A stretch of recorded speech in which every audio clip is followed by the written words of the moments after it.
Hello guys! Ayan, so ako ulit ang inyong Auntie Arlene. So ang pag-uusapan naman natin ngayon ay tungkol sa aking online business habang ako ay nasa abroad. At guys, sideline ko lang to, minimum of 150 lang pwede ka nang makapag-start.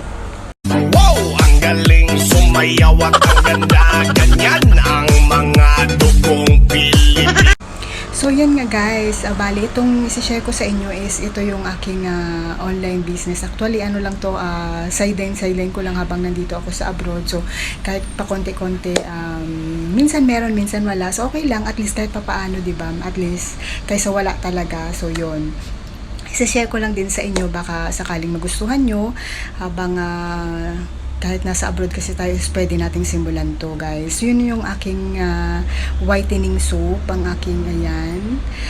So yan guys, bali meron akong dalawang klaseng whitening soap na binibenta online. Bali actually nung nasa Pinas ako, nagbebenta na talaga ako nito. So kumbaga tested ko na siya, alam ko na talaga na effective siya. Kasi yun, isi-share ko lang sa inyo yung background ng aking whitening soap. Bali ito guys ay mga scrap to na mga whitening product sa atin. Bali, di ba, ano na yan, napaghulmahan. So yung mga scrap nila, yung mga tira-tira nila, meron kasi yung company na kumukuha at minumold nila ulit para magpanibagong sabon. So yun yung mga sabon na binibenta ko. Bali, bakit siya mura? Hindi siya peke guys ano to, kaya lang siya mura kasi nga scrap na nga siya. So yung mga napagtabasan, yung mga, so kung mapapakinabangan pa rin yung sabon, syempre gagawan ng paraan para mabenta ulit yun o pagkapirahan. So yun yung aking binibenta. So for me kasi okay lang na ano yun, as long as yung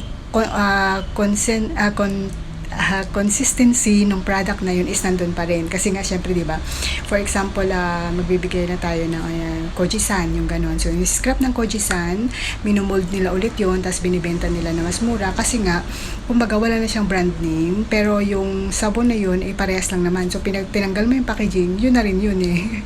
So yun, bali ang second one, dahil wala nga siyang brand name, ang second one is yung sa packaging niya. Kasi kung mapapansin nyo, meron talaga mga company na nag-i-invest talaga ng kung paano mapaganda yung packaging nila para maging ano sa mamimili. Which is yung sabon kasi na binibenta namin is ano lang siya, naka-plastic lang talaga siya na plain, wala talaga siyang as in, binilalagyan na lang siya ng logo nung brand ng company na supplier ko yung nagbebenta, yun na yun. Pero yung actually talaga na pangalan talaga ng halimbawa Kojisan or Dr. Alvin or kung ano man ng mga whitening product na yan, wala na yun doon kasi kumbaga scrap na nila yan eh. So ibang company na yung kumbaga ano na niya, nag-continuous na. So yun guys, so ano pa ba? Bakit ba siya mura? So yun lang, dahil nga scrap na siya, ganun. Pero ganun din naman eh, pagkadating din naman ng tanggalin mo rin naman sa balot yun rin naman yung effectiveness naman niya, parehas lang kasi nga isang sabon, same sabon lang din naman siya. Yun nga lang, wala siya, hindi siya nakamaayos na packaging. So syempre yung ano natin is mas mura, ganun. So yung so bali may dalawa akong klaseng sabon guys. Isa yung sinasabi ko nga sa inyo niya, isang pack is 150. Meron pa siya pag nakakakuha ko ng voucher, nakukuha ko pa siya na mas mababa or depende kasi sa province ko province ko kasi siya binabagsak doon sa mama ko. So may shipping charge din siya papunta doon. Pero usually talaga guys, basta nagre-rate lang yun sa isang pack, may 20 pieces yun. Yun yung round soap na tinatawag. Bali nakaano yun ng bilog na 20 pieces yun. Pero per pack yun guys na ibebenta. Bali, kung makukuha mo siya ng 150, pwede mo siyang ibenta ng 200, may tubo ka na sa 150 mo na 50 pesos, diba? So, parang pumapatak na 10 pesos ng isang sabon. Sobrang sulit na yun kasi original naman siya guys eh. Hindi naman siya so yung pwede siyang pang consumption, pwede rin siyang pambenta, ganun. So, yung pwede mo rin siya na ibenta ng 200, 250 o 300, nasa sayo guys. So yun, pero itong round soap na to is parang sa ano lang siya, Luzon area lang siya kasi trinay ko siya na mag-supply sa ano ba to, sa Aklan, wala siyang hindi siya pwedeng ma-ship doon. So kumuha ako ng ibang sabon naman, which is yung Oval soap naman din, na yun naman ang puhunan nun para hindi kayo malugi is 500. At least 500, more or less 500 guys. Basta may 500 na kayo, meron na kayong mga 30 pieces na sabon na ganon. Kasama na yung shipping charge nun guys. So sobrang sulit na yun. So 30 pieces na sabon na yan, yung Oval soap na yun, mabebenta nyo yun. Per piece yun. So ibig sabihin, per piece mo siyang mabebenta. May wrapper talaga siya, may plastic talaga na cover per piece. Unlike dun sa round soap, ang round soap pala guys 20 pieces siya, pero katumbas siya is 1 kilogram yung buong nun, pack nun. So yun, sulit na rin, 'di ba? Tapos yun, per piece naman, so mabibenta mo siya pa isa-isa. Tapos kung mabibenta mo siya, halimbawa ang puhunan mo is 15 pesos, kasi syempre kasama shipping charge, mabenta mo siya ng 25 pesos to 30 to 50, depende sa iyo kung paano ka magma-market. So yun, for example, lang natin sa pinakamababa lang, tumubo ka lang sa, for example, binenta mo na siya ng 25 pesos, malaki na yun guys, 90 grams na yun So yun, pag halimbawa binenta mo siya ng puhunan mo is 15, tapos binenta mo siya ng 25, so may tubo ka sa bill mo sa 15 pesos, may tutubo ka na ng 10 pesos, ayaw mo pa ba yun? 'Di ba? Online mo lang siyang ginawa. Actually, mas maganda kasi to guys kung meron kayong maaanuhan sa Pinas na papasahan nyo. For example, 'di ba, ipopost nyo siya sa Facebook, or meron kayong kakausapin na kamag-anak nyo na ibabagsak nyo doon yung product. Tapos pag binagsak nyo sa kanila yung product, so kayo na lang mag-usap dalawa. Ako kasi yung sa mama ko is yung tubo lahat is sa kanya talaga yun, kasi kung parang inaano ko yung sa allowance niya. Basta ko ano yung puhunan, sinasabi ko sa kanya worth doon sa allowance niya, tapos yung tubo sa kanya na yun guys. So yun, ganun yung ginagawa ko para tulungan ko siya, para yung imbis na, for example imbis na padalan ko siya ng 1,000, so worth 1,000 na sabon ang ipapadala ko sa kanya. Tapos mabenta niya yun ng 25 pesos each yung bawat sabon, so tutubo siya, magiging 2,500 yun. So 'di ba, yung 1,000 niya naging 2,500, so tumubo pa siya ng mas mahigit pa dun sa allowance. Halimbawa allowance niya 'di ba na 1,000, so naging tumubo pa siya ng 1,500. So lugi pa ba siya noon, o 'di ba? So ganun. Guys, bakit ko naman napili yung whitening soap? Kasi po una sa lahat, hindi siya seasonal. So kahit umulan o umaraw, kakailanganin natin siya. So hindi siya mapipending. Tapos ang second one is consumable siya. So nauubos talaga kasi ginagamit natin. So pagka ibig sabihin continuous siya na ginagamit natin, kasi siyempre kailangan natin siya sa paliligo. Tapos, kailangan siya sa paghilamos. So, kailangan talaga natin siya sa daily lives natin kung ayaw natin mga moy. So, yun. At higit sa lahat, kasi may mga whitening content siya. At saka may mga ano siya. Alam naman natin sa Pilipinas is talaga tayo sa mga pampalighten ng skin. So, yun. Kaya nagustuhan ko rin siya.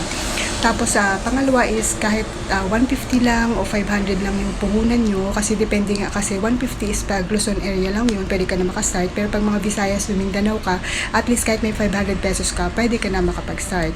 Tapos pangalawa is, kung hindi man siya mabenta at ka-start, okay lang guys, kasi nga tayo rin mismo o tayong nagbebenta pa lang is kinukonsume din natin yun. So, kung hindi man siya mabenta, okay lang. Bakit? Hindi naman nakakapanghinayang yun. Kasi kung tayo mismo magamit na nun, kaysa bumili pa tayo sa iba, yun na lang yung gamitin natin, di ba? So, sa At saka guys pala pagka tawag doon, kung gusto nyo, halimbawa mag-inquire kayo na bibili kayo, ang suggestion ko lang po talaga is, bago kayo magbenta, try nyo muna. Or meron muna kayong, kung sino yung, halimbawa nasa abroad kayo katulad ko. Ako kasi guys, bago ako nag-start dito kasi sa abroad, is ginagamit ko na siya talaga sa Pinas. Talagang bago ko siya binisnes, ako talaga sa sarili ko gumagamit ako niyan. So alam ko talaga na effective siya, at alam ko talaga na okay yung sabon na yan. So kung kayo naman guys, kung gusto niyo magbenta nun, wag agad kayo magbebenta para kumita kayo. Ang gawin niyo muna is umorder muna kayo, or umorder muna kayo sa akin, or magpatulong kayo sa akin paano kayo makaka-order kahit isang pack lang, which is 150. Or kung gusto niyo yung isa naman, yung oval naman din, 500 lang, ganun. Ang gawin nyo muna guys is, wag muna ninyong ibenta. Ang gawin nyo muna is kayo muna, or yung mga kamag-anak nyo muna na kung sino yung gusto nyo pagbentahin, ipatry nyo muna sa kanila yung product. Mas maganda kasi guys na kung kayo mismo sa sarili nyo kumbaga na test nyo siya, or kayo mismo makakapag sabi dun sa kung ano yung kagandahan ng product na yun, kasi kayo mismo gumagamit ng product na yun. Madali po nyo kasi siyang i-market kung kayo mismo tested nyo yung product or kayo mismo naniniwala kayo sa binibenta nyo. So yun, kaya kung halimbawa nandito kayo sa abroad, ang gawin nyo muna bago nyo siya i-market sa or ibenta sa ibang tao is bumili muna kayo ng isang sample lang muna. Wala namang ano nun, 150 lang naman, ano ba naman nakakapanghinayang nun. Kasi mas maganda nun, ipatry nyo muna kasi kinukonsumption naman siya. So gumagamit din naman yung taong nasa Pinas na halimbawa magulang nyo, kapatid nyo, or kung sino na gusto nyong pagpasahan or siya mag-receive ng parcel nyo, yung gano'n, ng sabon nyo, ipatry nyo muna sa kanila. Kasi total naman sila, gumagamit din naman sila ng sabon sa katawan pag naliligo, diba? Or kaya pag naghilamo. So ipatry nyo muna sa kanila yung sabon, itanong nyo muna sa kanila kung ano yung masasabi nila or kung ano yung feedback nila about dun sa sabon. Pag okay, tsaka pa lang kayo umorder at tsaka nyo pa lang siya i-spread or tsaka nyo pa lang siya i-post sa Facebook or tsaka nyo pa lang siya i-alok-alok sa mga kilala nyo, kamag-anak nyo, kaibigan nyo o kung sino man, o tsaka nyo pa lang talaga siya ibenta, guys. Mas maganda kasi talaga na tested yung product bago nyo siya i-alok sa iba, kasi kung kayo mismo hindi kayo tiwala sa product nyo, paano siya i-market? At hindi kayo mahihiya, hindi kayo may ilang or hindi kayo magda-doubt na ibenta yun sa merkado, kasi alam nyo na yung product na yun is effective at alam nyo na yung product na yun is okay. So yun lang, guys. So sana bago kayo umorder o bumili, tawag doon, itry nyo muna yung product. Bali, bumili muna kayo ng isang pack, i-sample nyo muna sa sarili nyo kung okay ba yung sabon bago nyo siya ibenta, guys. Pag okay, guys, pag gusto nyo, willing kayong ano rin, i-try nyo rin yung aking sideline na business, mag-comment lang kayo dito sa ano ko at mag-PM na lang tayo about doon. So yun, guys, para habang nasa abroad tayo, huwag tayong rely sa ating income lang. So single income, hindi yan makakaano talaga, especially dito sa amin sa Singapore, bawal kami mag-part-time, bawal kami mag-sideline. So ang income lang talaga namin is galing sa salary namin. So hindi kami pwedeng mag-ano dito, guys, kasi bawal sa batas nila yan dito, mag-sideline, part-time job or kaya mag-online selling, ganun. So kaya gumawa ako ng way na sa Pinas ko siya pinapasa, sa Pinas ko siya binibusiness, hindi dito sa Singapore. So yun, guys. So yun lang, kung gusto nyo rin at malay nyo naman, hindi natin alam, yan palang swerte nyo sa 150 pesos lang or up to 500 pesos na puhunan nyo, yan palang maging okay sa ano nyo.